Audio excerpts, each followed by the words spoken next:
প্রিয় ছাত্রছাত্রীরা, তোমাদের সবাইকে স্বাগত জানাই আমাদের এডুকেশন অ্যান্ড এমপ্লয়মেন্ট চ্যানেলে।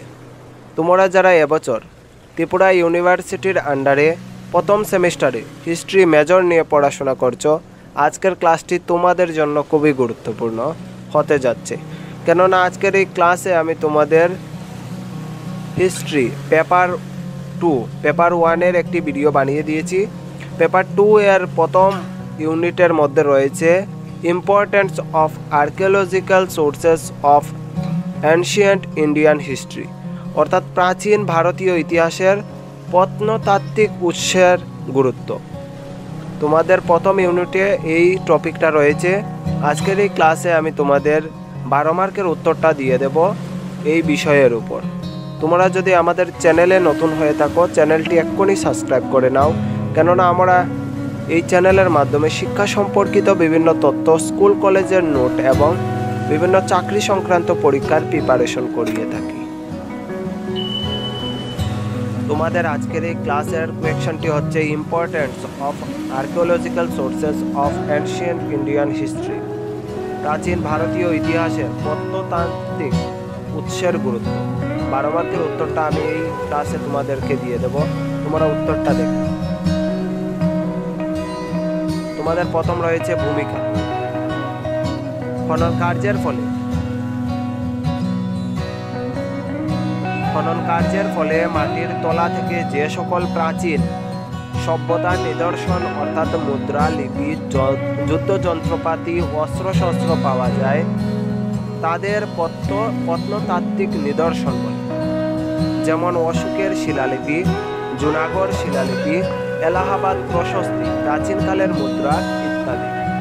প্রত্নতাত্ত্বিক উপাদানগুলিকে 3 ভাগে ভাগ করে আলোচনা করা যায়। এগুলি হলো, 1 নম্বর হচ্ছে শিলালিপি, 2 নম্বর হচ্ছে মুদ্রা, 3 নম্বর হচ্ছে স্থাপত্য ভাস্কর্য বা প্রাচীন ধ্বংসাবশেষ। এটি হচ্ছে তোমাদের ভূমিকা। তারপর রয়েছে শিলালিপি। পয়েন্ট হচ্ছে 1 নম্বর শিলালিপি।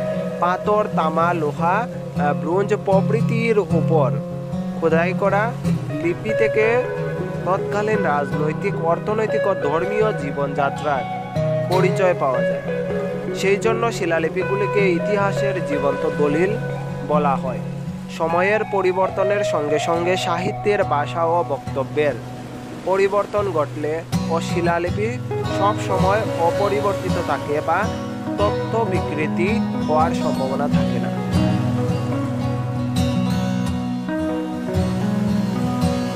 তারপর হচ্ছে শিলালিপিগুলোকে আবার 2 ভাগে ভাগ করে আলোচনা করা যেতে পারে। এগুলি হলো প্রথম হচ্ছে দেশীয় শিলালিপি। ব্রাহ্মী, খরুষ্টি, তামিল ও পালি প্রভৃতি ভাষায় লেখা প্রাচীন ভারতীয় শিলালিপিগুলির প্রধান বিষয়বস্তু ছিল ভারতীয় রাজাদের রাজ্য দখল, ভূমিদান, শাসন ব্যবস্থা, ধর্মীয় রাজনীতি ব্যবস্থা, বাণিজ্য প্রভৃতি। প্রাচীন ভারতীয় শিলালিপিগুলির মধ্যে সবচেয়ে গুরুত্বপূর্ণ ও উল্লেখযোগ্য শিলালিপি হল অশোকের লিপি। তাছাড়া হরি সেনের রচিত এলাহাবাদ প্রশস্তি থেকে জানা যায় সমুদ্রগুপ্তের বিভিন্ন জয় পরাজয়ের কাহিনী। তাছাড়া কলিঙ্গরাজ মার্বেল,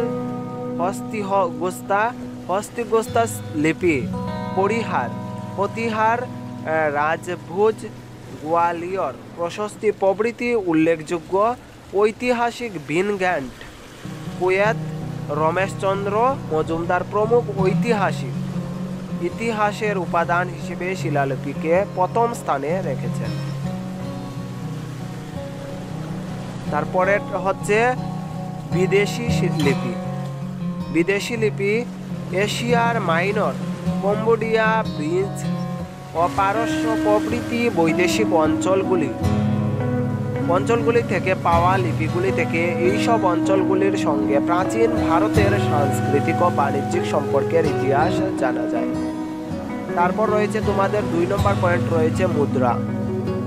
প্রাচীন ভারতের ইতিহাস রচনার ক্ষেত্রে প্রত্নতাত্ত্বিক উপাদান রূপে মুদ্রা অত্যন্ত গুরুত্বপূর্ণ ভূমিকা নেয় বা পালন করে।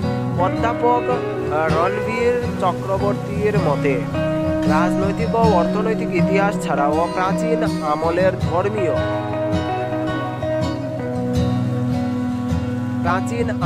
ধর্মীয় তথা সাংস্কৃতিক ইতিহাস বোঝার জন্য মুদ্রার সাক্ষ্য বিশেষ সহায়ক হয়ে ওঠে। রাজার নাম ও সাল তারিখ মুদ্রা থেকে জানা যায়। ব্যবসা বাণিজ্যের প্রসার ও ধাতুবিদ্যার উৎকর্ষতা মুদ্রা থেকে জানতে পারা যায়। যেমন সমুদ্রগুপ্তের মুদ্রায় বিনা বাদ্যযন্ত্র মূর্তি থেকে জানা যায় তিনি সঙ্গীতের প্রতি ভালোবাসার আগ্রহী ছিলেন। সাতবাহন সাম্রাজ্যের ইতিহাসের অন্যতম প্রধান উপাদান হলো মুদ্রা। গুপ্ত সাম্রাজ্যের পতনের পর থেকে ঐতিহাসিক উপাদান হিসেবে মুদ্রার গুরুত্ব কিছুটা হ্রাস পায়। তারপরের পয়েন্টটি হচ্ছে তোমাদের মুদ্রার গুরুত্ব তোমরা দেখে নাও। প্রাচীন ভারতের ইতিহাস রচনায় মুদ্রার গুরুত্ব অস্বীকার করা যায় না। মুদ্রা থেকে ইতিহাস রচনার বিভিন্ন ধরনের তথ্য পাওয়া যায়। এগুলো যেমন মুদ্রা থেকে বিভিন্ন রাজার নাম, ছবি এবং সিংহাসন আরোহণ কালের পরিচয় পাওয়া যায়। এটা হচ্ছে 1 নম্বর। 2 নম্বর হচ্ছে মুদ্রায় দেবদেবীর মূর্তি থেকে ধর্মীয় জীবনের পরিচয় মেলে। এটা হচ্ছে 2 নম্বর। তারপর হচ্ছে মুদ্রায় অঙ্কিত বাদ্যযন্ত্র, অলংকার, পোশাক প্রভৃতি থেকে যে যুগের সমাজ জীবনের পরিচয় পাওয়া যায়।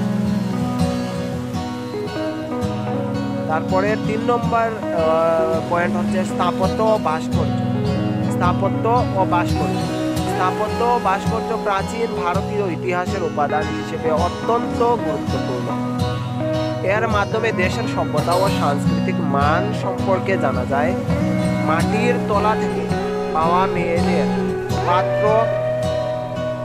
পাথর, ধাতুর মূর্তি এগুলি ভাস্কর্যের নিদর্শন ও অকৃত্রিম। মাটির তলা থেকে কুড়ে বের করার পর স্থাপত্য ভাস্কর্যের যে তথ্য ধারণ করে তা অবিকল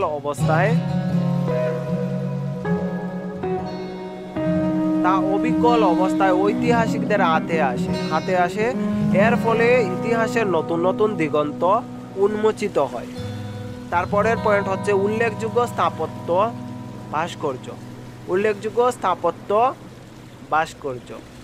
স্থাপত্য ভাস্কর্যের ক্ষেত্রে বেলুচিস্তানের মেহেরগড় সভ্যতার কথা প্রথম বলতে হয়। খ্রিস্টপূর্ব 7000 বছর পুরানো এই সভ্যতা 1974 খ্রিস্টাব্দে আবিষ্কৃত হয়েছে। প্রত্নতাত্ত্বিক খনন কার্যের ফলে প্রাপ্ত ঘরবাড়ি, হাতিয়ার, সিলমোহর প্রভৃতি থেকে মেহেরগড় সভ্যতার বিবরণ পাওয়া যায়। তারপরের পয়েন্ট হচ্ছে সীমাবদ্ধতা। প্রত্নতাত্ত্বিক উপাদান সংগ্রহের কাজটি মূলত খনন কার্যের উপর নির্ভর করে। এতে কালপঞ্জি সম্পর্কে প্রায় নিশ্চিত ও সুস্পষ্ট ধারণা পাওয়া গেলেও কোনো বিশেষ সাংস্কৃতিক পরিচয় পাওয়া কঠিন হয়ে দাঁড়ায়। উত্তর পশ্চিম ভারতের শুদ্ধ আবহাওয়ার কারণে সেখানে প্রত্নবস্তুর সংরক্ষণ বেশি ভালোভাবে করা গেছে। গাঙ্গেয় সমভূমি পোড়া ইটে বা পাথরের তৈরির কাঠামোই ভালোভাবে সংগ্রহণ করা যায়। এই হলো তোমাদের পেপার 2 হিস্ট্রির প্রথম ইউনিটের প্রথম কোয়েকশন। আমরা এই চ্যানেলের মাধ্যমে তোমাদের ফার্স্ট সেমিস্টারের পুরো সম্পূর্ণ নোট দেওয়ার চেষ্টা করব। তোমরা যদি আমাদের এই এডুকেশন অ্যান্ড এমপ্লয়মেন্ট চ্যানেলে নতুন হয়ে থাকো তাহলে চ্যানেলটি সাবস্ক্রাইব করে রাখতে পারো।